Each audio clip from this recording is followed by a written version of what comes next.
Siyempre ako mga boss. Ayun mga bossing. Kung naalala niyo si Bossing Jervin natin, no? From Baliches QC. Pinikuha natin ng column last year.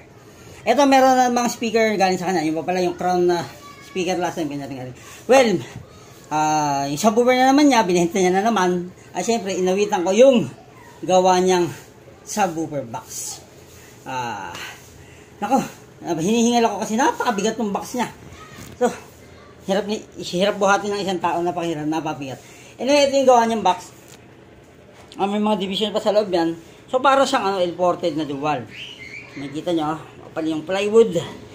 At talagang ako lang na nito ay Versatex. Tapos ganyan yung terminal. So, pwede yung pwedeng parallel, pwede series. No? Ano po? Ayan yung ayan yung crown niya. Kanya niya. Ayan mga bossing. Nakotesting natin yan. Siyempre, diba? Again, shoutout kay Sir Jervin. Salamat bossing ha. Bukas na kita babayaran. O, rock and roll.